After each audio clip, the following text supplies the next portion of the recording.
पहले ऐसा होता था कि एक फौजी का बेटा फौजी ही बनता था, लेकिन आज वक्त बदल रहा है। जैसा मैंने पूछा कि क्या बदलाव आया है, तो क्या बदलाव इस कदर भी आ गया है इन 18-20 सालों में कि अब एक फौजी का बेटा फौज में नहीं जाना चाहिए। जब हम 5 सोल्जर थे, हम पकड़े गए थे NSC and IM, जो कि वहाँ का उग्रवादी ग्रुप है, तो हम उनके कब्जे में थे और बिल्कुल गिरफ्त में, और आंखों में पट्टियां, cutting very long story short, तो आंखें बंदी हुई थी, पट्टी यूं थी, और आके खड़ा हो गया वो, गॉड रेडी, ये कमांडर बोलते हैं रेडी सर 1 2, और वो 3 बोलने ही वाले थे कमांडर। उस टाइम पे अगर मैं बोलूं कि मेरे को डर नहीं लगा था अंजलि, मैं सरासर झूठ बोल रहा हूँ, डर बहुत, मगर हम दिखा नहीं रहे यार, क्या बकवास कर रहा है ये बंदा यार, मतलब ऐसे बोलेगा यार, इन लोगों को पता ही नहीं कुछ कि क्या बकवास कर रहे हैं। आई गॉट वेरी एंग्री, तो मैंने एक ओपन लेटर लिखा अपनी भड़ास में, कहा तू जैश-ए-मोहम्मद का टेररिस्ट।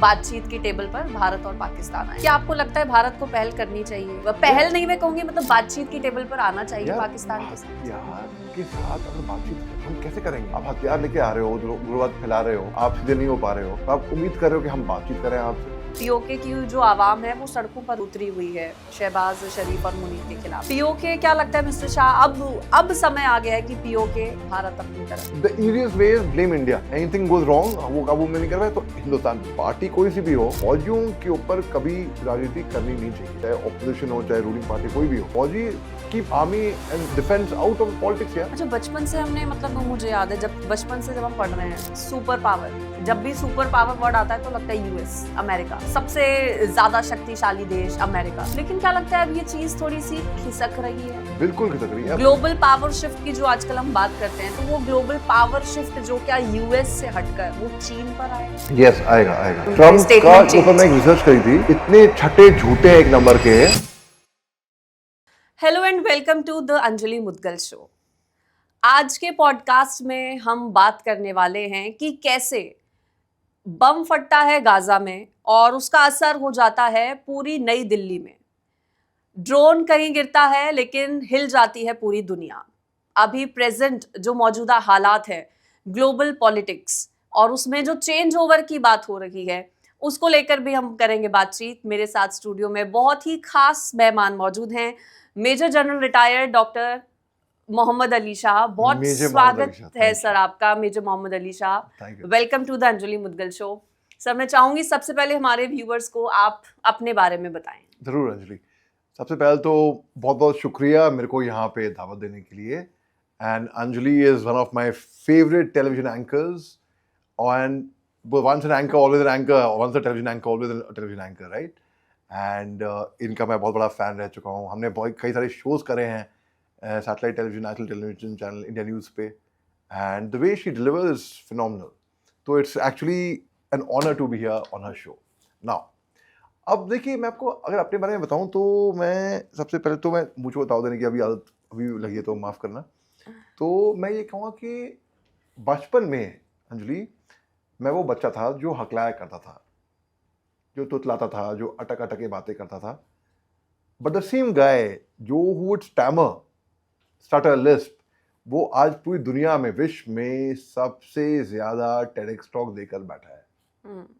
बड़े बड़े टीवी चैनल्स पे अक्सर अपने वो एनालिसिस दिया करता है, बड़ी बड़ी पिक्चरों में काम कर चुका है। So it's basically again the mind can conceive what can achieve what can conceive, right? मैंने फौज में सर्विस करी 5 साल, फिर मैं IIM कैलकाटा गया। उसके बाद मैंने कुछ फिल्में करी जैसे कि एजेंट विनोद, बजरंगी भाईजान, हैदर, द टैशकिन फाइल्स, यारा, राग देश, कई सारी फिल्में करी मैंने। और लेकिन अब जो है फिलहाल आई am a motivational speaker, and so basically I love speaking, being inspired by you, and yeah, so I'm a professional speaker now. अगर मेरे बारे में ये तारुफ दे। तो एक बच्चा जो बचपन में हकलाकर बोलता था, मिस्टर शाह आप कह रहे हैं, उसने कई साल आर्मी में भी सर्विस दी है अपनी, कई सारी जानी मानी हिट मूवीज में काम भी किया है, टेडेक्स स्पीकर भी हैं आप, मोटिवेशनल स्पीकर भी हैं। एक लंबी फहरिस्त है मुझे लगता है मिस्टर शाह की अचीवमेंट्स की। सबसे पहले मैं चाहूंगी अपने आर्मी बैकग्राउंड के बारे में आप बताएं। आपने 5 से 6 साल आर्मी में सर्व किया है, कैसे उसकी शुरुआत हुई और चूंकि 2002 में आपने मुझे बताया था कि 2002 से आपने शुरुआत की थी और अब 2026 चल रहा है, कितना बदलाव तब में और अब में देखते हैं? बदलाव बहुत है। और देखिए बात ऐसी है कि जब मैं पैदा ही हुआ मिलिट्री हॉस्पिटल में, कमांड हॉस्पिटल कलकत्ता में, वहाँ का मिलिट्री हॉस्पिटल है। तो मेरी जब मैं आंखें खोली, ये होश संभाला कहते हैं ना, तो मैंने फौज की वर्दी तब से ही देखी है। घर में फादर आर्मी में थे, he was the deputy chief of the army staff, जो देश के second highest ranking officer of the country. तो basically I have seen army life करीब से। तो बचपन से मेरा ख्वाब था कि वर्दी डालूंगा, मैं भी सल्यूट मारूंगा और सल्यूट लूंगा। और for me it was very glamorous joining the army. But it looks very glamorous from far. अच्छी बात है, होना भी चाहिए, मगर इट इज़ वेरी टफ। अच्छी बात है, टफ होना भी चाहिए। और मेरे दो आदर्श हैं, बल्कि मैं तीन एक तरीके से बोलूँगा। मेरे फादर और उनके दो भाई। मेरे फादर जो फौजी थे, उनके बड़े भाई IATN हैं, और छोटे भाई सब जानते हैं उनको, is a famous actor mister Naseeruddin Shah. तो मैं मेनली अपने फादर से इन्फ्लुएंस था, प्रभावित हुआ। नसीर साहब से इन्फ्लुएंस हुआ मैं, और बड़े भाई जो मैनेजमेंट में और फिर बाद में MD थे वो कंपनी के, उनसे भी। सो जब मैं 2001 में मैंने NSD का एग्जाम दिया था, नेशनल स्कूल ऑफ ड्रामा।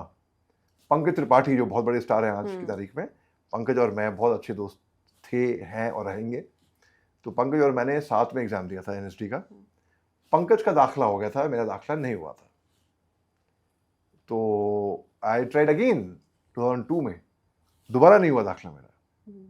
मगर तब तक मैं शॉर्ट सर्विस कमीशन आर्मी का CDS के थ्रू, UPSC का एग्जाम होता है, वो मैं भर चुका था, and I had got through. मेरे सारे एग्जाम्स क्लियर हो गए थे, एंट्रेंस, इंटरव्यू, SSB जो होता है, फिजिकल, साइकोलॉजिकल, मेडिकल, सब कुछ। And that's how I join the army. And I was very clear कि मैं 5 साल केवल फौज में आऊँगा, 5 साल ही करूँगा। और जब मैं 1 साल, जब NSD में फर्स्ट टाइम नहीं हुआ था, तो मैंने जेनपैक्ट नाम की कंपनी है गुड़गांव में, तब GE कैपिटल्स कहलाती थी, GE कैपिटल इंटरनेशनल सर्विसेज, जेकेस, उनके साथ 1 साल काम करा मैंने, और फिर मैं उसके बाद फौज में गया। अच्छा मिस्टर शाह, आपने बताया कि आपके जो फादर हैं वो भी फौज में थे। पहले ऐसा होता था कि एक फौजी का बेटा फौजी ही बनता था, लेकिन आज वक्त बदल रहा है। जैसा मैंने पूछा कि क्या बदलाव आया है, तो क्या बदलाव इस कदर भी आ गया है इन 18-20 सालों में कि अब एक फौजी का बेटा फौज में नहीं जाना चाहता? हाँ, एक तरीके से वो भी है, बिकॉज अक्सर क्या होता है कि फौजी के बच्चे जो हैं वो या तो विदेश जाते हैं, या they go abroad do something else. और जब वो बदलाव आना शुरू हो गया था, मेरे टाइम पे भी बहुत कम लोग फौज में आ रहे थे जो ऑफिसर्स चिल्ड्रन हैं, ऑफिसर के बच्चे हैं। तो मर्चेंट नेवी में जा रहे थे उस टाइम पे, और मगर मैक्सिमम दे गो अब्रॉड। तो बल्कि it's the NCO, non commission officer and JCOs, जो भी फौजी हैं बट ऑफ अ डिफरेंट कार्डर, वो ऑफिसर, वो कमीशन प्राप्त करें, जो कि बहुत अच्छी बात है। इट्स अ प्रोग्रेसिव साइन, मतलब यानी कि पीढ़ियाँ आगे बढ़ रही हैं। ये बहुत ही खुशी होती है मेरे को देख के कि भाई। और तो बदलाव तो कई सारे आए हैं टेक्नोलॉजी में। हमारे टाइम पे मेरा सौभाग्य था कि मैं 2 साल लाइन ऑफ कंट्रोल में था जम्मू कश्मीर में, और पीक ऑफ टेररिज्म उस टाइम पे थी, पीक इंसर्जेंसी। और ये 2003 में मैं वहाँ पर तैनात हो गया था, और 2003 में सीज फायर भी नहीं था इंडिया पाकिस्तान के बीच में। वो सीज फायर हुआ बाद में 2003, एंड ऑफ 2003 में, बिल्कुल फैग एंड में। तो मैंने वो दौरान देखा है जब सीज फायर नहीं हुआ था और जब सीज फायर हुआ, वो टाइम देखा है। 2 साल मैं JNK में था, फिर मणिपुर, नागालैंड गया मैं, 3 साल वहाँ पे काटे। I was ADC to GOC 3 Corps, मतलब स्पे को जो जनरल साहब थे उनका मैं स्टाफ ऑफिसर था मैं। अच्छा। 1 साल। और फिर मैं चला गया Assam rifles on deputation. Assam rifles में Anjali, it was the best tenure, best time of my life यार। क्योंकि मैं तो ये नहीं कहूँगा कि मैंने मेहनत कभी मेहनत करी नहीं। क्यों नहीं करी मेहनत? कि जो मैं काम कर रहा था ना उसको मैं एंजॉय करा था। बाकियों के लिए बड़ी कड़ी मेहनत थी यार, अरे यार कैसे कर लेते हो, हम तो यार we were enjoying what we were doing. और एक वाक्य था नागालैंड में असम राइफल्स के साथ, जब हम 5 सोल्जर थे, हम पकड़े गए थे NSC and IM, जो कि वहाँ का उग्रवादी ग्रुप है। अच्छा। तो हम उनके कब्जे में थे, और बिल्कुल उनकी गिरफ्त में, और आंखों में पट्टियां, cutting a very long story short, हाथों में हाथ बांधे हुए थे, और वो अब बहुत कुछ हुआ। अगर मैं आपको बताऊंगा डिटेल्स बहुत काफ़ी टाइम लग जाए, तो मैं इतना मैं कहूँगा अल्टीमेटली क्या हुआ, ये फैसला हुआ कि वो हमको गोली मार देंगे। फिर क्या हुआ मिस्टर शाह? तो आंखें बंदी हुई थी, पट्टी यूं थी, और आके खड़ा हो गया वो। स्कॉट रेडी, उनके कमांडर बोलते हैं, रेडी सर, 1 2, और वो 3 बोलने ही वाले थे कमांडर। कि उस टाइम पे अगर मैं बोलूं कि मेरे को डर नहीं लगा था अंजलि, मैं सरासर झूठ बोल रहा हूँ। डर बहुत लग गया था, मगर हम दिखा नहीं रहे थे। अंदर से डर था, बाहर से नहीं माथे पे शिकंज, एक मुस्कुराहट, काम, कूल, कंपोज्ड। अंदर से भी वेरी नर्वस, मेरे को पसीने छूट रहे थे अंदर से, और आई वाज़न्ट शोइंग इट। हम सब थे, हम 5 सोल्जर थे, 4 तो ऑफिसर थे उसमें से, और एक एनसीओ थे। तो मैं बोला, मुझे उनकी भाषा बोलनी आती है, तो मैं बोला, मुझे तुमसे आओ एक पढ़ाई भी तो थके भी बोई बिना মই লাগালা মালিবা আছে আমি জাগা আছে আপুনি লগতে লগ পাই কিনা বিজি পইচা পুরি খাইছে খানা है पीस लगाम किमान আছে पुरी। तो उस तरीके से उनकी भाषा में बातें करने लग गया मैं। तो हैं रुक गए, and that's how when they opened us, तो मैं उनसे बात करी उनकी भाषा में, और that's how So this became your lifesaver also. या तो मैं कहता हूँ भाषा बहुत जरूरी है, लैंग्वेजेस सीखिए। अच्छा, तो आपने उनकी भाषा सीखी, आपने क्या बोला? ये अभी जो आपने बोला इसका मैंने हिंदी में बोला क्या? कि मैं तुमसे आओ, आप हमें क्यों मारना चाहते हो, लेट्स हैव पीस डायलॉग, बात करते हैं। अगर आपने हमें मार दिया, आर्मी आपको नहीं छोड़ेगी, फिर आर्मी आप लोगों का तहस नहस मचा देगी।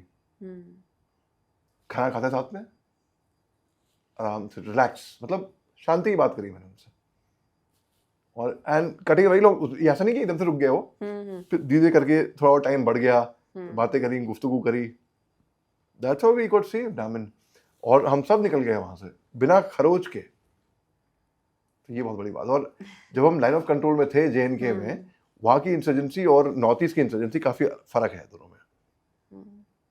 तो हम 30 मीटर के फासले पे थे पाकिस्तान से, 30 मीटर, यहाँ पे हमारा झंडा, और 30 मीटर जहाँ पत्थर भी फेंको आप, वहाँ पर पाकिस्तानी झंडा, बीच में फेंसिंग, और हम लोग मच्छरदानी लगाया करते थे। मच्छरदानी क्यों? मच्छर बहुत है जी हाँ, तो थे इसलिए नहीं, मगर इसलिए क्योंकि वहां पर जंगल में सांप, बिच्छू, गिरगिट, जोग, लीचेस, कीड़े मकोड़े बहुत थे। उनसे बचाव करने के लिए सुबह उठो तो बूट झाड़ के पहनो कि कहीं सांप ना बैठा हो। कहीं नहीं, सांप तो पक्का बैठा ही होएगा, पहले उससे भगाओ। फौजियों की जिंदगी मतलब इट्स फुल ऑफ स्ट्रगल्स और चैलेंजेस तो बहुत ज्यादा। और अक्सर जहाँ पे हमारी पोस्ट थी ना, वहाँ पे आप देखते थे कभी कोई भालू आ गया, या कभी लेपर्ड आ जाता था उसके ऊपर वहाँ पे, ठीक है, या कोई जानवर आ गया जिसका एक हाथ या पाँव नहीं होएगा। पूछे क्यों? इसलिए क्योंकि वहाँ पर लैंड माइन्स बिछे हुए हैं, कई विंटेज लैंड माइन्स भी हैं जो 71, 99 के लगाए थे। अब हर एक कारगिल में युद्ध हुआ था, लेकिन सब जगह पे तैनात थे लोग, तो लैंड माइन, और लैंड माइन्स का ये है, they don't kill you, they blow of your limb. तो अक्सर जो अगर कोई जानवर उस पे, बंदर है उस पे कूद गया, बम एक्सप्लोड होएगा, and that's how, you know, so we have lived a very adventurous life, मैं कहूँगा। और मेरे को बड़ा शौक था कि अच्छा, उसके बाद फिर एक्टिंग में कैसे मिस्टर शाह? एक्टिंग में हुआ ये कि बहुत लोग कहते हैं कि अरे, जैसे आपने पूछा कि आर्मी के बाद एक्टिंग कैसे, एक एक्टर आर्मी में आया, जैसे मैंने आपको बताया था कि 2001 में मैं NSD में नहीं हुआ था, तो मतलब to apply for NSD only आपकी बेयर मिनिमम क्वालिफिकेशन चाहिए कम से कम 10 प्लेस की, नाटक की। और मैं हार्डकोर थिएटर बैकग्राउंड से आता हूँ, हार्डकोर थिएटर फैमिली से आता हूँ, तो वो नाटक तो मैं कर चुके थे मैंने। And then I didn't get through NSD, तो मेरे को किसी ने बोला कि तुम्हें फौज में जाओ, पैरा कमांडो बनो, जहाज से कूदोगे, और आर्मी तुम्हें क्या सिखाएगी? Martial arts, horse riding and polo, deep water diving, mountain climbing, rock climbing, hang gliding, adventure sports, water sports, parasailing, para jumping, paratrooping, you name it. कांटे चम्मच से खाना सिखा देगी, कंप्यूटर सिखाएगी, अपने आपको फिट रखने को पैसे मिलेंगे। और जब एक बाहर निकल कर आओगे, एक रैंक होएगी, कैप्टन मोहम्मद अली शाह। कैप्टन क्या, मैं उससे एक रैंक आगे गया, मेजर बन गया। अब लोग ये भी पूछते हैं कि भाई मेजर तो 6 साल की सर्विस में बनते हैं, आप 5 साल में बाहर आ गए, आप मेजर कैसे बन गए? हाँ। है ना। वो टेक्निकली हुआ ये था कि जब मैं असम राइफल्स में था, नागालैंड में, तो मैं रिलीज आ गई थी उस टाइम पे, रिलीज ऑर्डर्स जो मेरे थे, release of SS number so and so, major Mohammad Ali Shah आया था। मेरी जो रैंक आई थी उसमें वो मेजर थी, तो मेरे एक्स सर्विसमैन कार्ड में भी मेजर ही है। जो मेरी जो एक्स सर्विसमैन बुकलेट है बनती है एक, उसमें भी मेजर है। तो वो एक बेनिफिट और मिल गया। और मुझे लोगों ने बोला कि यार तुम जब आओगे पैरा कमांडो बन के, तो commando Balidan badge, maroon beret, the elite of the elite खिलाओगे, यू नो, चलने एक फौजी आदमी को चलाओ बाजार में, और civilians, with all due respect, एक फौजी आदमी अलग चमकता है, अलग दिखता है वो उसमें से, राइट। मैं हालांकि I didn't join the para commandos, I join the academy कि मैं कमांडो बनूंगा। आई जॉइन द आर्टिलरी, तोपखाना। Then I went to the Assam Rifles. वो भी एक तरीके की स्पेशल फोर्स ही है, and had a great time, great time. तो मेजर मोहम्मद अली शाह को एक्टिंग का भी शौक रहा है, एक्टिंग भी बहुत सारी फिल्मों में मेजर मोहम्मद अली शाह ने की है, और बहुत बेबाकी से आप इंटरनेशनल अफेयर्स पे भी अपनी बात रखते हैं मिस्टर शाह। तो मैं चाहूँगी कि इस पर भी हम ज़रूर बात करें, क्योंकि कई टीवी चैनल्स में हमने डिबेट्स एक साथ की हुई है।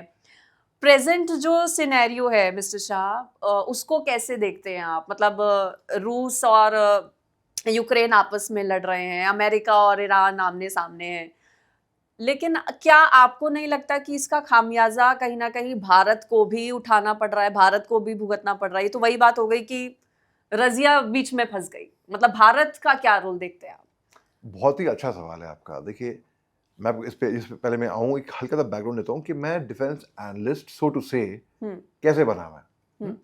तो मैं 99 में फर्ग्यूसन कॉलेज में था, मैं पुणे में, after studying at Lawrence school Lovedale, मैं हॉस्टल में था, तो शूटिंग चल रही थी वहाँ पर। तो मैं गया कि शूटिंग हो रही है, देखा सईद मिर्ज़ा साहब आए हुए हैं। Saeed Mirza is the brother of Aziz Mirza, जिन्होंने यस बॉस बनाई थी, शाहरुख खान, जूही चावला। तो FTI की, तो मैं उनके पास गया, सर एक रोल चाहिए मेरे को। तो उन्होंने बोला भाई हम शूटिंग हम कर चुके हैं, हम 2 कास्टिंग लॉक कर चुके हैं, ये फिल्म इंस्टीट्यूट के बच्चे हैं पूरे जो फिल्म बना रहे हैं, पूरी टीम उनकी है। तो मैं सर कुछ होगा मेरे लिए छोटा मोटा, मैं करने को तैयार हूँ। कुछ नहीं है। तो मैं 2-3 दिन उनके साथ मैंने कैमरा उठाई, बाईपॉड, ट्राईपॉड, चाय पानी पिलाया सबको सेट पे। बेसिकली एक पढ़ा लिखा स्पॉट बॉय, पूरा काम किया मैंने उनका। फिर तीसरे चौथे दिन सईद मिर्ज़ा साहब ने मेरे को बुलाया, भाई बेटा यहाँ आओ, तुम्हें में बहुत मेहनत लगन, तुम्हें आंखों में जो जुनून मैं देख रहा हूँ वो बहुत रेयर मैं देखा है। तो एक रोल निकल कर मैं निकालूंगा तुम्हारे लिए, और रोल ऐसा है कि यहाँ पर हीरो खड़ा होगा, आपको बस पीछे से गुजरना है उस फ्रेम में। तो दैट इज योर रोल। तो it started up from there. हाँ, तो यानी कि 5 सेकंड लगेंगे उसके लिए, नहीं 3 सेकंड लगेंगे, सॉरी 3 सेकंड। मगर मैंने थोड़ा फुटेज खाई, और अमेच्योर एंड अनट्रेन, तो मैंने फुटेज खाते खाते 3 सेकंड में क्रॉस किया मैंने, वो 5 सेकंड में क्रॉस किया वो। तो उन्होंने कहा वो रोल है, चलेगा? मैं नहीं सर, चलेगा नहीं, दौड़ेगा। तो कहते हैं यार क्या माल का आदमी है यार, बिल्कुल। तो ही लाइक माई स्पिरिट। तो वो मेरा पहला रोल था, वो यूट्यूब पे है बाय द वे। मैंने बल्कि आपको 6 मिनट का वीडियो भेजा था ना, उसमें भी वो है, उस वीडियो में चढ़ता आ रहा है, ब्लैक एंड व्हाइट था वो उसमें। एंड उसके बाद जब मैं फौज में आया, फिर मैं दाखिला हो गया बाद में 5 साल के बाद IIM में, IIM कैलकाटा में, वहाँ से मैनेजमेंट की पढ़ाई करी मैंने। फिर मैं कॉर्पोरेट सेक्टर में आया, तो एजेंट विनोद आदिल हुसैन ने मेरे को एक बार फ़ोन किया, मेरे को तारुफ करवाया मेरा श्रीराम राघवन से। श्रीराम राघवन भी फर्ग्यूसन कॉलेज के, मेरे कॉलेज के हैं, FTI के पूना के हैं, तो उनके साथ मैंने बहुत काम करा है, तो हमारी बहुत बड़ी अच्छी जमी। And then he got me a role of a police inspector in Agent Vinod, जहाँ पे आदिल हुसैन को गोली मार देता मैं मार जाता हूँ। करीना कपूर के साथ सीन था मेरा। एंड उसके बाद फिर मैं पढ़ता बहुत हूँ Anjali, I read a lot, you know, specially plays, fiction, and geopolitics मैंने बहुत बाद में पढ़ना शुरू करा. उस टाइम पे मैं जियो पॉलिटिक्स पढ़ता नहीं था, लिटरेचर खास तौर से, पोइट्री, ड्रामा. एंड तो एक बार मैं मालूम पड़ा विशाल भारद्वाज फिल्म बना रहे हैं, हैमलेट, विलियम शेक्सपियर का है हैमलेट इन कश्मीर. तो मैं अगर कश्मीर में है तो जाहिर सी बात है फौज का जिक्र तो होगा ही होगा इसके अंदर कहीं पे. और मैं फौज में सर्विस कर चुका था. तो बहुत लोग पूछते हैं आपने फौज छोड़ी क्यों. इसका भी बड़ा इंटरेस्टिंग सवाल है और जवाब भी है. मैं फौज छोड़ी नहीं बाय द वे. मैंने फौज तो ज्वाइन करी. मैं like a glass half full और हाफ एम्प्टी, राइट. मैं कहता हूँ मैं फौज ज्वाइन करी. ये पूछा मैं फौज क्यों ज्वाइन करी, ये मत पूछा फौज छोड़ी क्यों. क्योंकि मैं ऑलरेडी उस टाइम में मॉडलिंग करा था. मैं मिस्टर पुणे हो चुका था. मैं मिस्टर पुणे टैलेंट, मैं और थिएटर कर रहा था. मैं जनपैक्ट नामी कंपनी में मैं काम वहाँ से रिजाइन करके मैं ओटी आया था, ऑफिसर्स ट्रेनिंग अकेडमी, 5 साल करने के लिए. और दैट्स द टाइम पर हैदर हुआ, फिर बजरंगी भाईजान हुई. ऐसे करते करते अच्छा, बजरंगी भाईजान में भी आपने काम. हाँ जी, उसमें भी तो it was a great experience. Salman Khan के साथ, कबीर खान के साथ, बड़े बड़े धुरंधरों के साथ काम करने को मिला, सीखने को मिला, बड़ा अच्छा मौका मिला. अब क्या हुआ, तो 2019 में बॉम्बे में था. मैं फैकल्टी था, सुभाष घई का फिल्म स्कूल है, विस्लिंग वुड्स इंटरनेशनल. जो यंगस्टर्स हैं जो फिल्म एक्टर बना जाते हैं उनको मैं ट्रेनिंग करा रहा था. तो मैं एक दिन क्या हुआ, सुबह को 14 फरवरी 2019 पुलवामा में बहुत बड़ा अटैक हो जाता है. हमारे 42 सीआरपीएफ ब्रेव हार्ट्स शहीद हो जाते हैं. और मुझे बहुत दुख हुआ इस बार, बहुत बहुत दुख हुआ मेरे को, बिकॉज़ आई हैड बीन. मैं भी उस टाइम स्टूडियो में थी मिस्टर शाह, जिस टाइम ये न्यूज़ आई थी. I was in the studio. I know that, we all saw you यार. आप यू, आई डोंट नो, आपने ब्रेक नहीं लिए, you are playing back to back. I was there in studio for like continue 4-5 hours. या तो बहुत दुख हुआ मेरे को कि ये ऐसा हुआ. तो मैं घर आ गया ना, वाज थिंकिंग.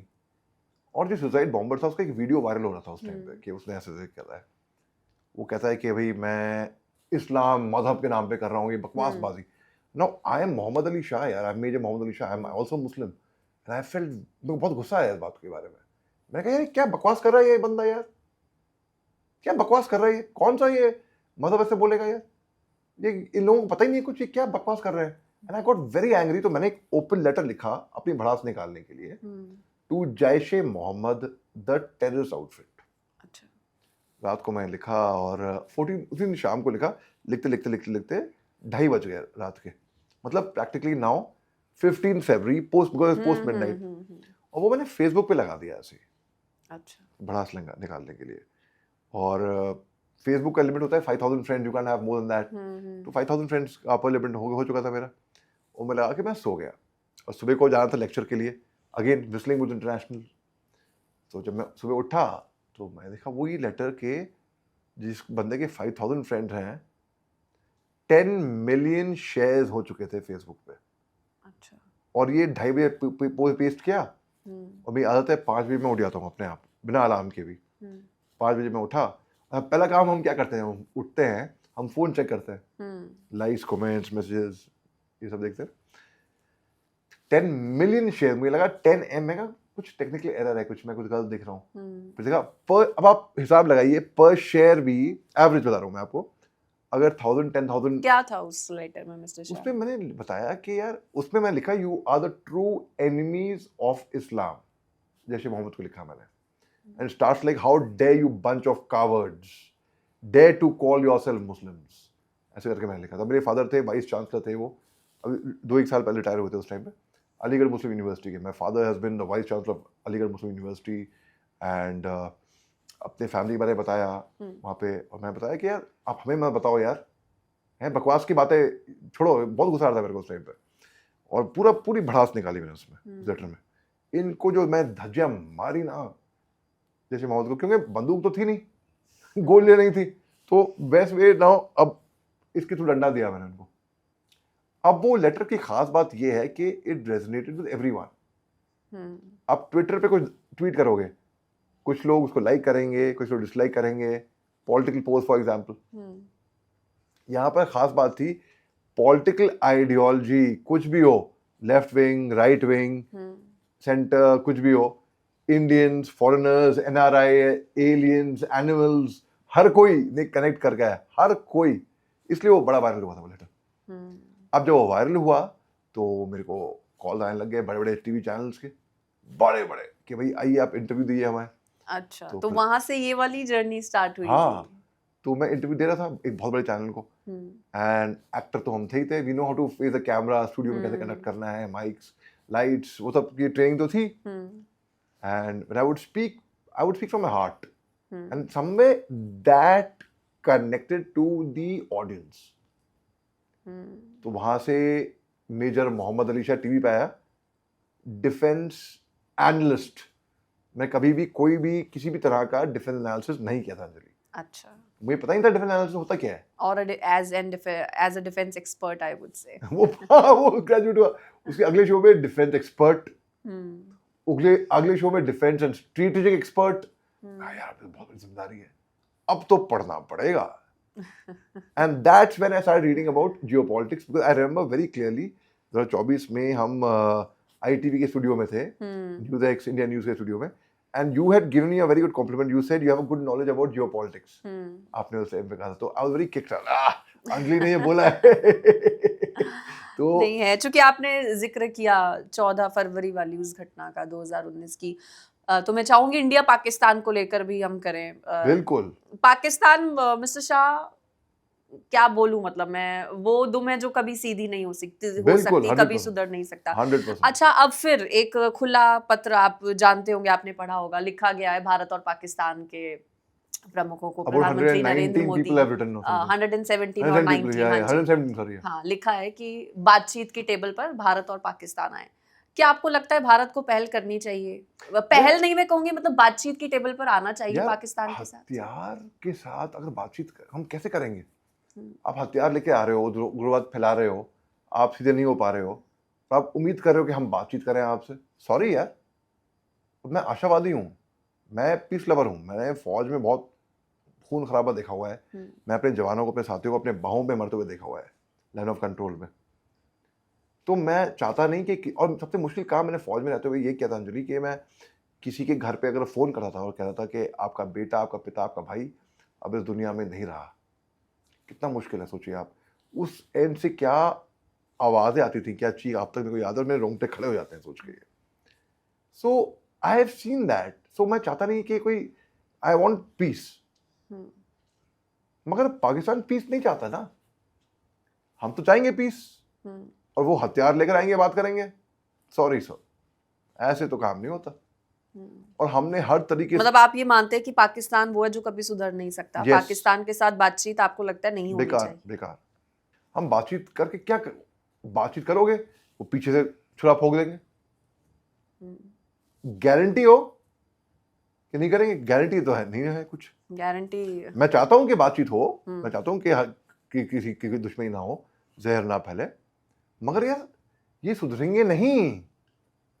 हमारी बहुत बड़ी गलती होगी अगर हम उन पे ट्रस्ट करके, ये गलती, सॉरी, मैंने सीज फायर का टाइम देखा हुआ है 2003 का, सीज फायर नहीं हुआ था, धाड़ दिवाली धाड़ फायरिंग हो रही फ्रॉम बोथ साइड्स, ठीक है, सीज फायर हो गया, हमें आदेश था कि फायर नहीं खोलना, फायरिंग फिर भी आती थी वहां से।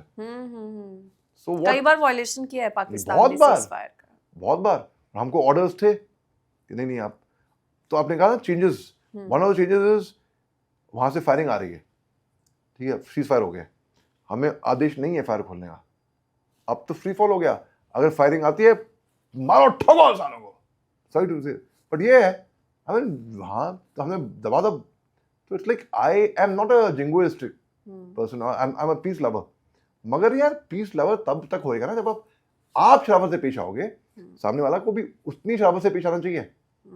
अच्छा, पाकिस्तान के साथ बातचीत आप भी कह रहे हैं कि नहीं होनी चाहिए। पाकिस्तान अपने लोगों को लेकर ही भरोसे में नहीं ले पा रहा। पीओके में आप देख रहे हैं, हर दिन हम देखते हैं दंगे हो रहे हैं, और इस वक्त भी पीओके की जो आवाम है वो सड़कों पर उतरी हुई है शहबाज शरीफ और मुनीर के खिलाफ।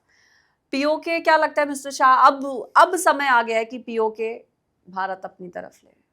यस बिल्कुल, बल्कि ऑप्स नूर के टाइम पे तो मैं कहता हूँ कि बहुत ही अच्छा मौका था हमारे पास कि पीओके ले लेते हम उस टाइम पे। हमने शुरू तो उन्होंने किया, हमने we had gone almost there, we had got, but ठीक है, इट्स ओके, आई मीन जो लीडरशिप में बैठे हुए हैं, उनको पता है कि एग्जैक्टली कब क्या करना है, कब how we can't do back seat driving, कि एक्सीलरेट करो, गियर बदलो, कम स्पीड भरो, ठीक है fine, whatever happened happened. But I think POK वो लोग पहली बात तो ये है रहना नहीं चाहते, नहीं रहना चाहते, वो तो The- खुलकर कह रहे भारत से या मदद मांग रही है पीओके की द आवाज। पुअर बलूच, हम्म, उनकी हालत देखिए आप, बेचारे बलूच, उनकी हालत खस्ता कर दी है इन लोगों ने। पानी नहीं मिलता ठीक से, हम्म, आपको रहने के लिए, I mean how are they living, look at the conditions.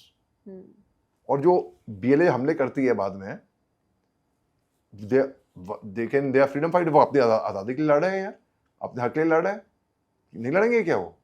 Hmm, और जब वो मार खाते हैं वो कहते हैं रा ने कहा था।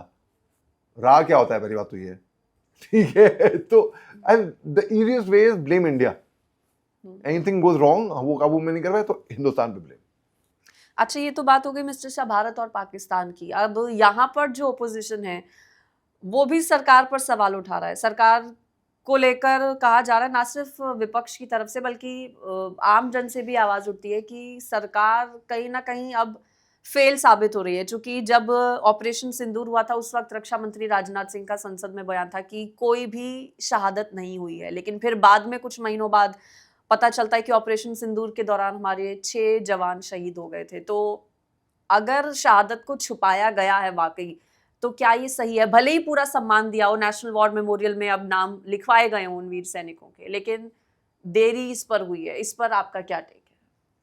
देखिए फौजियों की जो शहादत होती है उसका कुछ मुकाबला है ही नहीं, I mean it should be respected and honoured. और ऑन फौजी टाइम। ऑन टाइम, फौजी कभी भी, और पॉलिटिकल नहीं होता, ए पॉलिटिकल होता है फौजी। ये नहीं कि उनका झुकाव बीजेपी या कांग्रेस या कोई भी गवर्नमेंट है, government of the day, dispensation of the day, बस आज सत्ता में ये है, कल कोई और आएगा, कल कोई और आएगा, फिर कोई और आएगा। फौज इज न्यूट्रल। और फौजी की जो शहादत होती है, I mean martyr the brave, there is no doubt, but their families are the bravest. तो जी हाँ, ये दिस इज आई थिंक फौजी की शहादत कभी छुपानी नहीं चाहिए, हमेशा बोलनी चाहिए। अभी इसके ऊपर भी बयान आया है कि, और दूसरी बात है कि फौजियों के राजनीति, पार्टी कोई सी भी हो, फौजियों के ऊपर कभी राजनीति करनी नहीं चाहिए, चाहे ऑपोजिशन हो चाहे रूलिंग पार्टी कोई भी हो। फौजी की army and defence out of politics यार।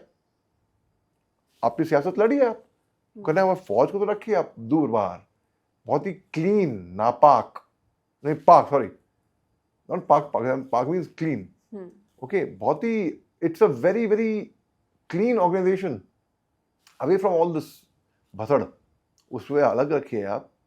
एंड फौज इज समथिंग, हर एक किसी का रिस्पेक्ट है यार फौज में। आप जाइए फौजी, today I am sitting here with you because I am अ फौजी यार। अच्छा मिस्टर शाह, अब यूएस की भी बात मैं चाहूंगी हम थोड़ी करें। भारत और अमेरिका के जो रिश्ते हैं, माना जा रहा था कि 2014 में जब नरेंद्र मोदी आए थे उसके बाद से अभी तक बेहतर हुए हैं, लेकिन पिछले कुछ महीनों में बहुत ज्यादा खींचतान की भी कुछ खबरें हैं। और अंदर खाने आपको क्या लगता है, जो फॉरेन पॉलिसी है सरकार की और जो अमेरिका के साथ खास तौर पर रिश्ते हैं, क्या वो उसी बेहतर तरीके से अभी चल रहे हैं या फिर फ्यूचर में कैसे देखते हैं आप? नहीं, हमारे रिश्ते अमेरिका से अभी अच्छे नहीं, मैं मान रहा हूँ। ठीक हो गए थे, मैं मानता हूँ, अभी नहीं अच्छे हो चल रहे हैं, बल्कि it's okay, it's not bad, not good either. हमारे रिश्ते अगर खराब हैं तो वाहिद दो ही देश हैं बस, चीन और पाकिस्तान, बस। बाकी हर एक से हमारे अच्छे रिश्ते हैं, चाहे ईरान हो, चाहे इजराइल हो, चाहे रूस हो, चाहे यूक्रेन हो, तो रिश्ते हमारे सबसे अच्छे हैं। और हमने बहुत ही न्यूट्रल स्टांस लिया है। बहुत लोग कहते हैं कि भाई इंडिया ने स्टैंड नहीं लिया, इंडिया को साइड लेनी चाहिए। क्यों ले हम स्टैंड, क्यों ले हम साइड्स? हमें जरूरत दोनों की है। हम इंच का साइड लेकर उस रिश्ते बिगाड़ दे क्या? एक तरफ हमारे इंटरेस्ट हैं ईरान के अंदर चाबार पोर्ट, वहां से बासमती राइस आता है, स्ट्रेट ऑफ हॉर्मुज, ठीक है, ईरान से हमारे बड़े अच्छे रिश्ते हैं। इजराइल हमारा डिफेंस पार्टनर भी है, इजराइल से भी बड़े अच्छे रिश्ते हैं हमारे। तो आपको लगता है सरकार का जो टेक है अभी हाँ। बीइंग न्यूट्रल वाले Yes, जिस yes. फॉर्म में सरकार है वो बिल्कुल ठीक है? बिल्कुल ठीक है, बिल्कुल ठीक है। रूस और यूक्रेन के लिए भी देखिए, रूस हमारा ट्राइड एंड टेस्टेड पार्टनर है, साथ खड़ा रहा है, अनकंडीशनल, दिली मोहब्बत है, हार्टफेल्ट मोहब्बत है रूस के साथ। यूक्रेन भी हमारा दोस्त। तो हम साइड्स हमें लेनी नहीं चाहिए। साइड्स लेके क्या करोगे आप? क्यों स्टैंड लें? When you have interest in both sides, तब क्या करोगे आप? अगर इंटरेस्ट बोथ साइड में नहीं है, एक साइड में है केवल इंटरेस्ट, तो लो कोई बात नहीं, बट उसमें आपका ही नुकसान होगा ना। फिर न्यूट्रल इज गुड। जो हम अभी रणनीति है वो I think it's very very good in fact. Mister Shah, इससे पहले हमने भारत पाकिस्तान की बात की, अमेरिका यूएस की बात की, मैं चाहूंगी चीन, जिसे चालबाज और ड्रैगन भी कहा जाता है, चीन की पॉपुलेशन और चीन भारत की अगर बात करें तो बहुत ज़्यादा फर्क नहीं है, लेकिन कई मायनों में चीन, मिस्टर शाह, इस बात को भी डिनाई नहीं किया जा सकता कि भारत से आगे है। चीन का मुकाबला भारत आपको लगता है कर सकता है, और कितने चैलेंजेस हैं उसमें? बिल्कुल कर सकता है। देखिए, बात करते हैं बॉर्डर की, जो मैं फौजी ऑन ग्राउंड सोल्जर, और मैं रहा था इंडो टिबेटन बॉर्डर पे ना, जब मैं बहुत बच्चा था बेसिकली। मेरे फादर मेजर साहब थे उस टाइम पे, अर्ली 80s की बात है ये। तो टैंगा वैली, तवांग, खिरमू, एक जगह है, वहाँ पर हम पोस्टेड थे, मेरे फादर पोस्टेड थे हम लोग वहाँ पे। तो मैं देखा है हमारे जो सिपाही, हमारे फौजी जो हैं, वो बहुत रगेड हैं, वेल ट्रेंड हैं, जाड़ा सर्दी, वो आंधी तूफान, हर चीज़ झेल सकते हैं वो। चीनी सैनिक ऐसे नहीं है। उनकी एक तो वन चाइल्ड पॉलिसी थी। वन चाइल्ड पॉलिसी से कई बार तो सॉफ्ट भी हो गए वो चॉकलेट क्रीम सोल्जर्स। वो नहीं झेल सकते उस हाई एल्टीट्यूड में, उस तापमान में। तो कई बार तो चीन एक रोबोटिक आर्मी तैयार करके वहां पर लगा देता है अपनी मशीन, रोबोटिक आर्मी। हम तो जवान रगेड वहीं पे जाते हैं। फिर जब ऑल्टीट्यूड ऐसा है, जब चाइनीज जहाज टेक ऑफ करते हैं ना, तो अपने फ्यूल टैंक में हाफ पेलोड ऑफ फ्यूल लेके जाते हैं बस। उस हाफ पेलोड, अगर आपकी गाड़ी में पेट्रोल नहीं आया, फर्स्ट एग्जांपल दे रहा हूँ उसमें, तो you can not go up till Gurgaon और समवेयर, यू हैव टू, यहीं तक आपको है ना। और if you go to Jaipur, आप नहीं जा पाओगे, ड्राइव कर पाओगे इतना लंबा। तो हाफ पे उनकी सॉर्टी पूरी कंप्लीट नहीं हो पाती, क्योंकि पूरा ऑल्टीट्यूड ऐसा है वहां पर। So many advantages we have over China also. उस एडवांटेजेस का हमको फायदा उठाना चाहिए। और चीन की टेक्नोलॉजी में मानता हूँ, चीन टेक्नोलॉजी में काफी आगे, क्योंकि नेवी जो है। अच्छा, बचपन से हमने, मतलब मुझे याद है जब बचपन से जब हम पढ़ रहे हैं सुपर पावर, जब भी सुपर पावर वर्ड आता है तो लगता है यूएस, अमेरिका, सबसे ज्यादा शक्तिशाली देश अमेरिका। लेकिन क्या लगता है अब ये चीज थोड़ी सी खिसक रही है? बिल्कुल खिसक रही है। ग्लोबल पावर शिफ्ट की जो आजकल हम बात करते हैं, तो वो ग्लोबल पावर शिफ्ट जो क्या यूएस से हटकर वो चीन पर आएगा? यस, आएगा आएगा। और वेदर यू लाइक इट और नॉट, फैक्ट है ये। और इसके जिम्मेदार हैं डोनाल्ड ट्रंप साहब। डोनाल्ड ट्रंप साहब ने एक तो अमेरिका की छवि खराब करी है, झूठ बोल बोल कर, ये वादे अपने पूरे नहीं निभाए। और ट्रम्प को लेकर कहा जाता है उन्हें खुद ही नहीं पता वो ब्रेकफास्ट के बाद क्या बोलते हैं, लंच के बाद क्या बोल रहे हैं, और फिर डिनर के बाद उनके स्टेटमेंट चेंज। ऊपर मैं एक रिसर्च करी थी, इतने छठे झूठे एक नंबर के। 1964 में उन्होंने बताया कि एक बेसबॉल मैच हुआ था, he was awarded man of the match. ये लोकल मीडिया में भी छपा था, ये लोकल मीडिया। और सालों के बाद उनके क्लासमेट ने बताया ऐसा कोई मैच हुआ ही नहीं। जब कोई ऐसा मैच हुआ ही नहीं तो उनको मैन ऑफ मैच कैसे मिल सकता है? और लोकल मीडिया में छपा है ये बात। 1997 में एमांडा हॉलीफील्ड और माइक टायसन बहुत बड़े बॉक्सिंग स्टार्स थे। डोनाल्ड ट्रंप ने कहा, बाद में बयान दिया कि उन्होंने $1 मिलियन खर्च करे हैं उनके लिए, उनके मैच। झूठ, ऐसा कुछ हुआ ही नहीं। 2009 में ट्रंप गोल्फ कोर्स एक्वायर किया था और कहा था यहाँ पे अमेरिकन सैनिकों की, यहाँ पे खून की नदियां बही थी, यहाँ पर ये वो टूरिस्ट डेस्टिनेशन। तो ट्रंप को ही आप मानते हैं कि सिर्फ जिम्मेदार हैं जो छवि खराब हो रही है अमेरिका की, और जो अमेरिका एक तरीके से, हाँ, एक तरीके से काफी हद तक तो न्यू वर्ल्ड ऑर्डर जो है वो है चीन, रूस, ईरान, काफी हद तक। इंडिया को कहाँ देखते हैं आप? इंडिया इमर्जिंग सुपर पावर है, ग्लोबल सुपर पावर बनने वाली है बिल्कुल। और हम उस मुकाम पे क्योंकि like for example make in India, हमारे डिफेंस मिनिस्टर साहब राजनाथ सिंह साहब ने कहा है वी वांट इंडिया कि केवल इंडिया के लिए ना बनाए, केवल मेक फॉर द वर्ल्ड बनाए। तो India is going very well, India is developing and growing on a very rapid speed. अब मेक इन इंडिया, हम फिलीपींस जैसे एक टाइम था, हम केवल इजराइल, फ्रांस, रूस, अमेरिका को बस देखते थे कि यार ये मैन्युफैक्चर कर रहे हैं डिफेंस प्रोडक्ट, हमको दे रहे हैं डिफेंस इक्विपमेंट। अब हम मैन्युफैक्चर करके दे रहे हैं फिलीपींस जैसे अन्य देशों को। अच्छा, जो पड़ोसी देश है हमारे, उनके साथ तो रिश्ते एक समय पर बहुत बेहतर हुआ करते थे, नेपाल, बांग्लादेश, मालदीव्स। अब आपको लगता है कि जो नेबर फर्स्ट वाली पॉलिसी थी उसमें भी बदलाव है और उसको लेकर भी कहीं ना कहीं सरकार अब थोड़ी सी पीछे नजर आती? देखिए, नेपाल में अगर मैं शुरुआत करूं तो नेपाल में हुआ क्या था कि 3-4 साल पहले की बात है ये, चीन का प्रभाव आ गया था नेपाल के ऊपर। तो जो इलाका है, जैसे कि जो हमारा पिथौरागढ़ हिंदुस्तान में आता है, वहाँ 70 किलोमीटर दूर पे नेपाल का बॉर्डर पड़ता है। वहाँ काला पानी इलाका है नेपाल में, लिपुधुरा, लिपुलेख, नेपाल का इलाका है वो। वहाँ पे चीनी सैनिक आ चुके थे, लेकिन नेपाल के प्राइम मिनिस्टर ने कहा नहीं, ऐसा कुछ हुआ ही नहीं। लेकिन सैटेलाइट इमेजिंग के थ्रू जब मालूम पड़ा कि जी हाँ, चीनी सैनिक इन्होंने घुसे आए थे, उन्हें इलीगली पिलर नंबर 11, 11 और 12 बनाया वहां पर। तो प्रचंडा और नेपाल की दोस्ती क्यों, हमारी खटास आ गई थी हमारे नेपाल के रिश्तों में। तो हम ऐसे देख रहे थे कि चलो छोटा भाई बिगड़ गया है, छोटा भाई है ना नेपाल हमारा, मगर ठीक हो जाएगा, घर आ जाएगा वापस। और बाद में ठीक हो गए रिश्ते हमारे। हमारे भूटान से बड़े अच्छे रिश्ते हैं। बांग्लादेश में मैं खुद गया था, बांग्लादेश 2020 में जनवरी में शेख हसीना की गवर्नमेंट थी वहां पर, टेडेक्स टॉक देने के लिए गया था मैं बांग्लादेश में। तो बड़े इंडिया से आए हो, क्या मोहब्बत से वो उन्होंने, क्या खुलूस से, they literally laid the red carpet for me, क्योंकि मैं इंडिया से आया था। जो इज्जत मिली मेरे को बांग्लादेश के अंदर, एंड बाय माइंड यू, मैं बाय एयर नहीं गया, बाय रोड गया था जानबूझ के। मैं देखना चाह रहा था कि हमारे बीएसएफ और उनके रेंजर किस तरीके से का बॉर्डर है, क्या काम कर रहे हैं। तो it was a great learning. हाँ, अभी शेख हसीना के आने के बाद, मोहम्मद यूनुस की सरकार वहाँ आने के बाद, तो बहुत ही एट्रोसिटीज भी हुई हैं वहाँ पर, खास तौर से माइनॉरिटीज़ पे बांग्लादेश के, जिसकी हमें सख्त निंदा करनी चाहिए, हर किसी को निंदा करनी चाहिए, और करी भी है।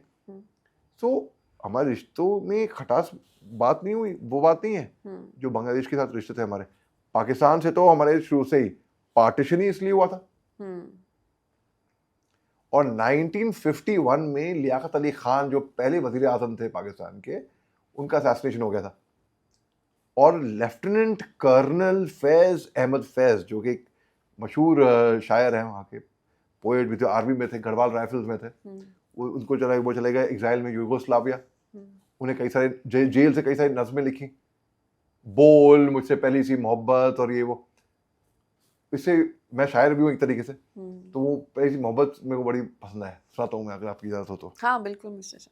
मैंने समझा था कि तू है तो दरख्शां है हयात, तेरा गम है तो गम दहर का झगड़ा क्या है, तेरी सूरत से है आलम में बहारों को सबात, तेरी आंखों के सिवा दुनिया में रखा क्या है, तू जो मिल जाए तो तकदीर निगूं हो जाए, यूं ना था मैंने फ़कत चाहा था यूं हो जाए, और भी दुख हैं ज़माने में मोहब्बत के सिवा, राहतें और भी हैं वस्ल की राहत के सिवा, अनगिनत सदियों की तारीख बहिमाना तलिस्म रेशमो अतलसो काम ख्वाब में बुनाए हुए, जा बजा बिकते हुए कूचो बाजार में, जिस खाक में निथड़े हुए खून में निलाए हुए, जिस निकलते हुए अमराज के तरूनों से, पी बहती हुई कलते हुए नसुरों से, लौट जाती है उधर को भी नजर, क्या कीजिए अब भी दिलकश है तेरा हुस्न, मगर क्या कीजिए, और भी दुख है ज़माने में मोहब्बत के सिवा, राहतें और भी हैं वस्ल की राहत के सिवा, मुझसे पहली सी मोहब्बत मेरे महबूब ना मांग। ये लेफ्टिनेंट कर्नल फैज अहमद फैज साहब ने लिखा था।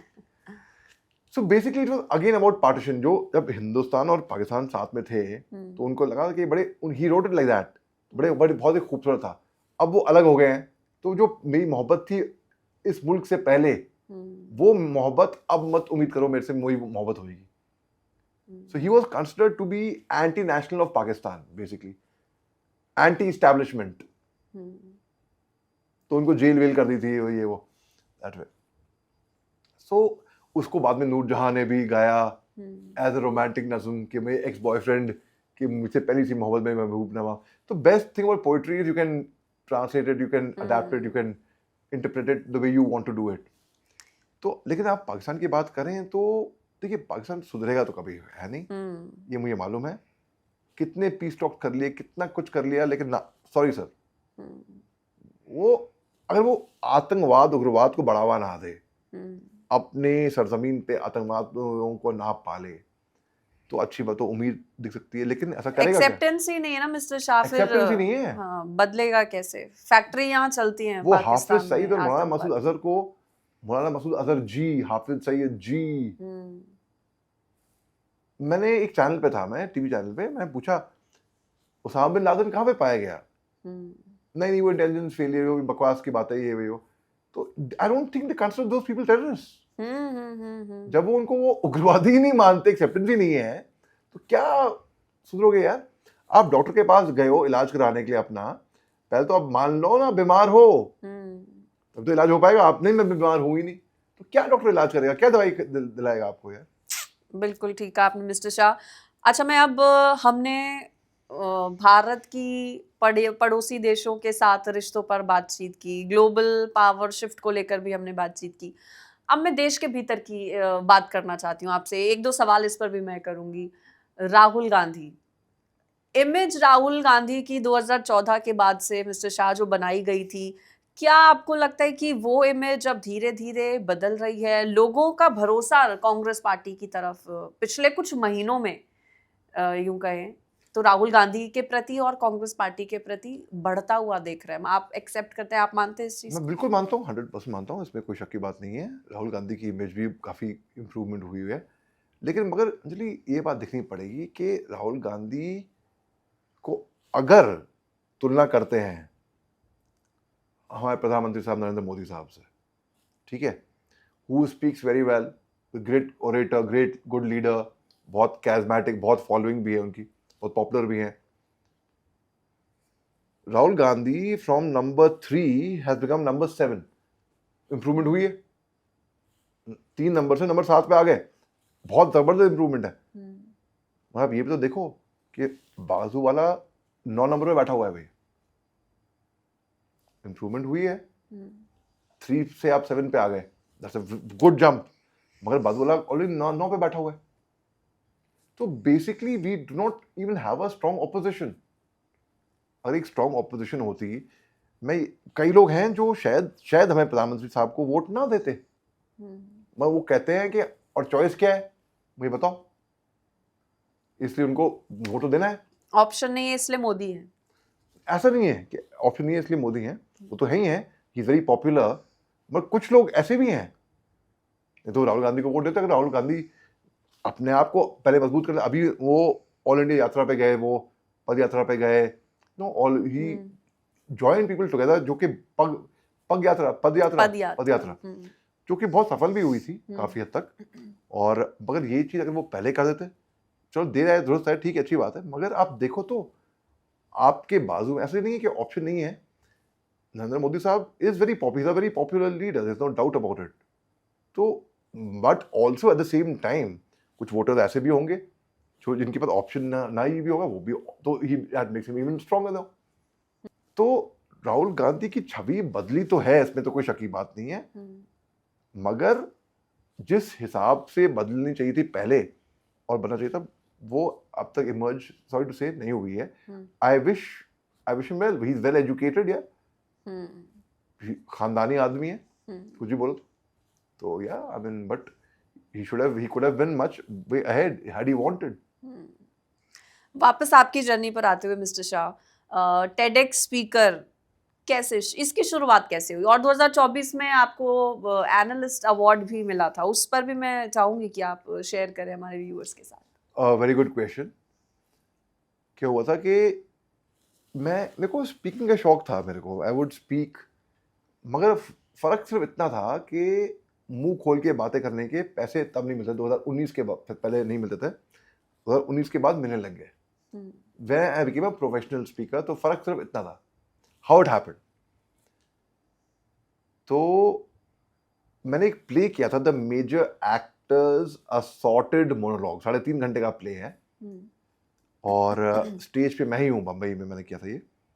और जो मैंने पहला शो किया था इसका, उस पे आई बुक्ड 550 सीटर ऑडिटोरियम, टिकट्स बेचे, टिकट नहीं थे उसके, इन्विटेशन था, वो फ्री में के फ्री शो किया, और मैंने एडवर्टाइज किया उसका, लोगों को बुलाया, पोस्टर छपवाए, फेसबुक, ट्विटर, हर जगह पे, लिंक्डइन, हर जगह पे लगाया।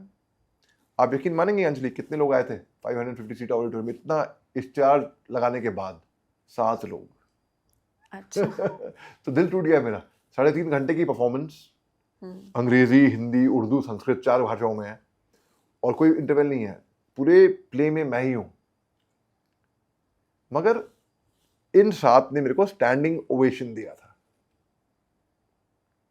उसके बाद दिल टूट गया, मगर मैं हार नहीं मानी। मैंने नेक्स्ट वॉज पृथ्वी हाउस में, पृथ्वी में किया मैंने, हर जगह पे किया मैंने, और हाउसफुल मिल गए, और वो भी टिकट्स खरीदने के बाद। Today I have travelled with that play too in foreign countries, बड़े बड़े देशों में मैंने इसको ले गया हूं मैं, इस प्ले को। ऐसी खास बात यह है कि मैं ही प्रोड्यूसर हूं, मैं ही डायरेक्टर हूं, मैं ही एक्टर हूं। So you don't need any, you need only storytelling। अच्छा। तो किसी ने मेरे को वो उसमें देखा था, तो they offered me my first TEDx talk, कि ये सर TEDx टॉक है, आपने 3.5 घंटे स्टेज संभाला। तो माउंट लिटरेरा जी स्कूल है अमृतसर में, माउंट लिटरेरा जी स्कूल, वहाँ पर 18 मिनट की टॉक थी। तो आप यकीन मानेंगे, मेरे को 15 मिनट में, शुरू के 15 मिनट में 3 स्टैंडिंग ओवेशन मिले थे ड्यूरिंग द टॉक। मतलब that means not that I was a great speaker or had a great voice or great personality, no, which meant कि मैंने जो बोला वो it struck a chord, वो कनेक्ट कर पाया ऑडियंस के साथ। उन्हें तालियां बजाई और खड़े हुए। तो सबसे इम्पोर्टेंट कनेक्ट करना है, कनेक्ट करना है। जो व्यूअर्स देख रहे हैं हमारे मिस्टर शाह, TEDx में अगर किसी को, मतलब if somebody wants to be a TEDx speaker, कैसे बने, क्या करें? So very good. बहुत लोग ये सवाल करते हैं मेरे से कि भाई मगर उसके लिए पे करना पड़ता है, ये बकवास कुछ पे। अगर कोई भी पैसे मांगे TEDx के लिए, यकीन मत करेगा, मैं तो आज तक एक पैसा नहीं दिया किसी को भी कहीं पे भी, बल्कि आई हैव बीन स्पॉन्सर्ड। मेरे को तो फ्लाइट टिकट बेच के बुलवाया। अच्छा, HDFC का कोई चेक मिला है आपको? I have heard. वो दिस वाज अगेन 2019 में, और for a professional talk, motivational talk, it was for 10.5 lakh rupees for one speaking assignment। So that was like a very very big assignment। मैंने कहा यार, तो वही तो मैं कह रहा था कि उससे पैसे नहीं मिलते थे पहले, फिर जब पैसे मिलने लग गए, and it was a huge budget, and that's when I realized this industry can be very lucrative अगर आप अपने काम में अच्छे हैं तो। So मेरे जो उस्ताद हैं, like you know, I have been very fortunate to have mentors like the best in the country, in fact best in the world मैं बोलूँगा। नसीरुद्दीन शाह, ओम पुरी, टॉम ऑल्टर, इन्होंने मेरे को स्टेज क्राफ्ट के बारे में, इनसे मैंने काम करके, ऑब्जर्व करके मैं काफ़ी सीखा हूँ इनसे। ओम पुरी साहब ने, बल्कि मेरा दोस्त है ईशान पुरी, छोटा भाई है, बिल्कुल बहुत छोटा है, ओम पुरी साहब का बेटा है, वो हमेशा यार, मेरे बाबा ने कहा था कि उन्होंने आपको वॉइस एक्सरसाइज सिखाई थी, मेरे को बताइए वो वॉइस एक्सरसाइज क्या है। तो दैट वे आई फील, तो जो मेरे को इन लोगों ने सिखाया है, जो उस्ताद रह चुके हैं मेरे, जो मेरे टीचर रह चुके हैं, इनको मैं देख के बहुत मानता हूँ। I think they are the best. अब जो मैं TEDx में बोलता हूँ वो भी एक तरीके से परफॉर्मेंस ही तो है, वो भी एक तरीके से थिएटर ही तो है, चाहे आप स्टोरी टेलिंग हो या भाषा हो, आप बता रहे हो लोगों को थिएटर में। सो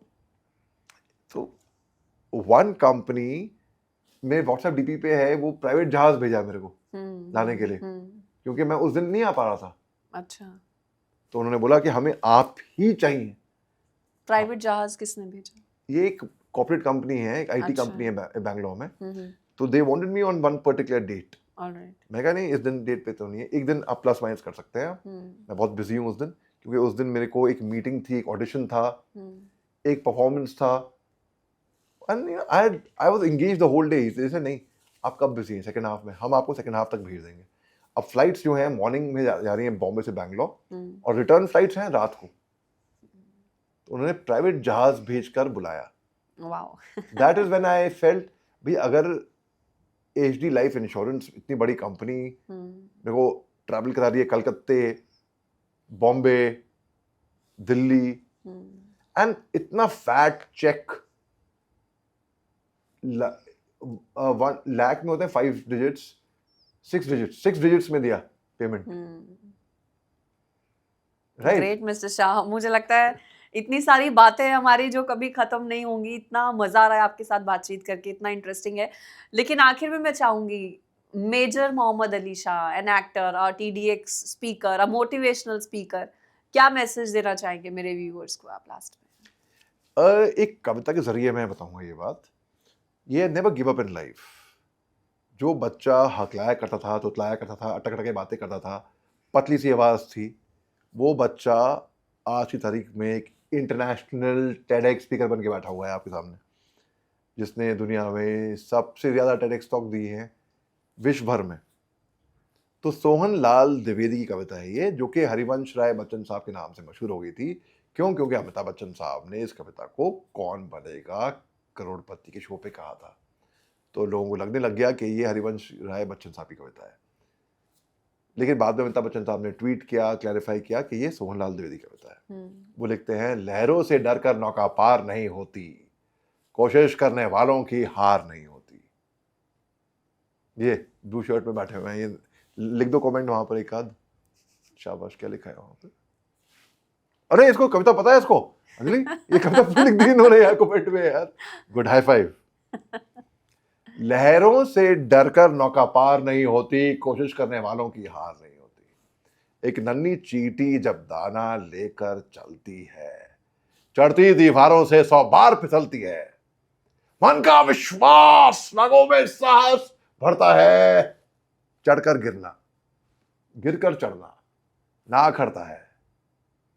मेहनत उसकी आखिर बेकार नहीं होती, कोशिश करने वालों की कभी हार हार नहीं होती। बहुत शानदार।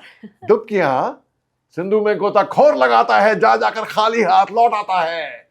मिलते नहीं सहजे मोती गहरे पानी में, बढ़ता दुगना उत्साह इसी हैरानी में। मुट्ठी उसकी खाली हर बार नहीं होती, कोशिश करने वालों की कभी हार नहीं होती। असफलता एक चुनौती है, उसे स्वीकार कर। क्या कमी रह गई देखो और सुधार करो। जब तक ना हो सफल, नींद चैन को त्यागो तुम, संघर्ष का मैदान छोड़ मत भागो तुम। कैलाश भाई, कुछ करे बिना ही जय जयकार नहीं होती, कोशिश करने वालों की कभी हार नहीं होती। बहुत खूब the way you presented mister Shah, और thank you so much for joining us the Anjali Mudgal show में आने के लिए। आपका बहुत बहुत what an honor to be here. And Anjali, मैंने पॉडकास्ट बहुत दिए हैं, but this is one of my best podcasts, I would say. And you definitely are one of my favorites. That really means a lot. Thank you so much, Mr. Shah. Thank you so much. Thank you.